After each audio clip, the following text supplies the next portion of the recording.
Setelah juga terdengar oleh Uwais Al-Qarni, segera Uwais mengetok giginya dengan batu hingga patah.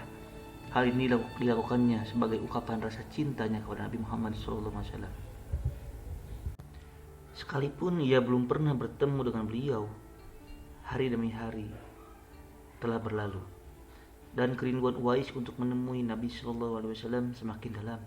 Hatinya selalu bertanya-tanya, kapankah ia dapat bertemu Nabi Muhammad SAW dan memandang wajah beliau dari dekat. Ia rindu mendengar suara Nabi SAW, kerinduannya karena iman. Tapi bukankah ia mempunyai seorang ibu yang telah tua renta dan buta, lagi pula lumpuh? Bagaimana mungkin ia tega meninggalkannya dalam keadaan yang demikian? Hatinya selalu gelisah, siang dan malam pikirannya diliputi perasaan rindu memandang wajah Nabi Muhammad SAW. Akhirnya kerinduan kepada Nabi Muhammad SAW yang selama ini dipendamnya tak dapat ditahannya lagi. Pada suatu hari, ia datang mendekati ibunya, mengeluarkan isi hatinya dan memohon izin kepada ibunya agar ia diperkenankan pergi menemui Rasulullah di Madinah. Ibu Uwais Al-Qarni walaupun telah uzur, merasa terharu dengan permohonan anaknya. Ia pun memaklumi perasaan Uwais Al-Qarni seraya berkata, "Pergilah wahai Uwais, temuilah Nabi di rumahnya, dan bila telah berjumpa dengan Nabi, segeralah engkau kembali pulang." Betapa gembiranya hati Uwais Al-Qarni mendengar ucapan ibunya itu. Segera ia berkemas untuk berangkat, namun ia tak lupa menyiapkan keperluan ibunya yang akan ditinggalkannya, serta berpesan kepada tetangganya agar dapat menemani ibunya selama ia pergi. Sesudah berpamitan sembari mencium ibunya, berangkatlah Uwais Al-Qarni menuju Madinah. Setelah menempuh perjalanan jauh, akhirnya Uwais Al-Qarni sampai juga di kota Madinah. Segera ia mencari rumah Nabi Muhammad SAW. Setelah ia menemukan rumah Nabi, diketuknya pintu rumah itu sambil mengucapkan salam. Keluarlah seseorang seraya membalas salamnya.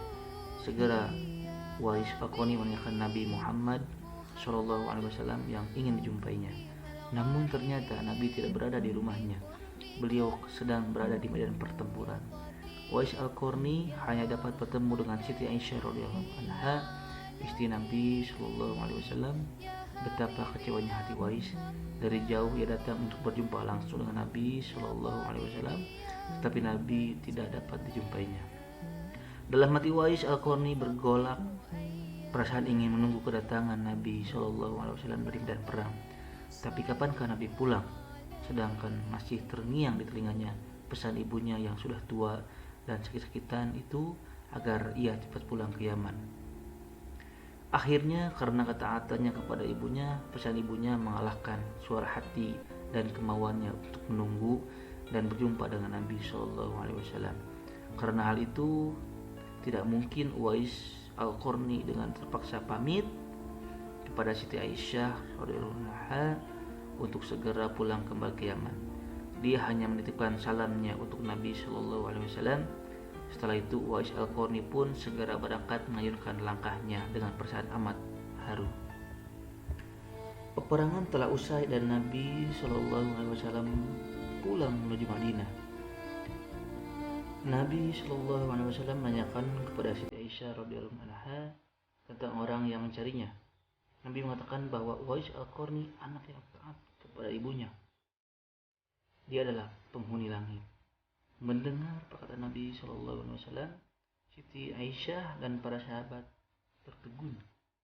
Menurut keterangan Siti Aisyah radhiyallahu anha, memang benar ada yang mencari Nabi SAW dan segera pulang kembali ke Yaman karena ibunya sudah tua dan sakit-sakitan, sehingga ia tidak dapat meninggalkan ibunya terlalu lama. Nabi Muhammad SAW melanjutkan keterangannya tentang Uwais Al-Qarni bahwa ialah penghuni langit dan disampaikannya kepada para sahabatnya. Kalau kalian ingin berjumpa dengan dia, perhatikanlah ia mempunyai tanda putih di tengah telapak tangannya. Sesudah itu Nabi SAW memandang kepada Ali radhiyallahu anhu dan Umar radhiyallahu anhu serta dia berkata, suatu ketika apabila kalian bertemu dengan dia, mintalah doa dan istighfarnya. Dia adalah penghuni langit, bukan orang bumi. Waktu terus berganti dan Nabi SAW kemudian wafat. Kekhalifahan Abu Bakar pun telah digantikan oleh Umar bin Khattab. Suatu ketika Khalifah Umar teringat akan sabda Nabi SAW tentang Uwais Al-Qarni. Singkat cerita, beberapa tahun kemudian Uwais Al-Qarni berpulang ke rahmatullah. Anehnya, pada saat dia akan dimandikan, tiba-tiba sudah banyak orang yang berebutan untuk memandikannya. Dan ketika dibawa ke tempat pembaringan untuk dikafani, di sana pun sudah ada orang-orang yang menunggu untuk mengkafaninya. Demikian pula ketika orang pergi hendak menggali kuburannya, di sana ternyata sudah ada orang-orang yang menggali kuburnya hingga selesai. Luar biasa banyaknya orang yang berebutan untuk mengusungnya. Meninggalnya Uwais Al-Qarni telah menggemparkan masyarakat kota Yaman. Banyak terjadi hal-hal yang amat mengherankan. Sedemikian banyaknya orang yang tak kenal berdatangan untuk mengurus jenazah dan pemakamannya. Padahal Uwais Al-Qarni adalah seorang fakir yang tidak dihiraukan orang. Sejak ia dimandikan sampai ketika jenazahnya hendak diturunkan ke dalam kubur, di situ selalu ada orang yang telah siap melaksanakan terlebih dahulu. Penduduk kota Yaman tercengang. Mereka saling bertanya-tanya, siapakah sebenarnya engkau, wahai Uwais Al-Qarni? Bukankah Uwais yang kita kenal hanyalah seorang fakir yang tak memiliki apa-apa, yang kerjanya sehari-hari hanyalah sebagai pengembala domba dan unta. Tapi ketika hari wafatmu, engkau menggemparkan penduduk Yaman dengan hadirnya manusia-manusia asing yang tidak pernah kami kenal. Berita meninggalnya Uwais Al-Qarni dan keanehan-keanehan yang terjadi wafatnya telah tersebar kemana-mana. Baru saat itulah penduduk Yaman mengetahuinya siapa sebenarnya Uwais Al-Qarni. Selama ini tidak ada orang yang mengetahui siapa sebenarnya Uwais Al-Qarni, disebabkan permintaan Uwais Al-Qarni sendiri kepada Khalifah Umar radhiyallahu anhu dan Ali radhiyallahu anhu agar merahasiakannya tentang dia. Barulah di hari wafatnya mereka mendengar bagaimana yang telah disabdakan oleh Nabi Shallallahu Alaihi Wasallam bahwa Uwais Al-Qarni adalah penghuni langit. Demikianlah kisah Uwais Al-Qarni yang dimana beliau adalah seorang yang berbakti pada ibunya dan taat juga beribadah kepada Allah Subhanahu wa taala dan cinta kepada Rasul yang mulia Nabi Muhammad sallallahu alaihi wasallam. Semoga kisah ini dapat menginspirasi kita semua. Terima kasih atas perhatiannya.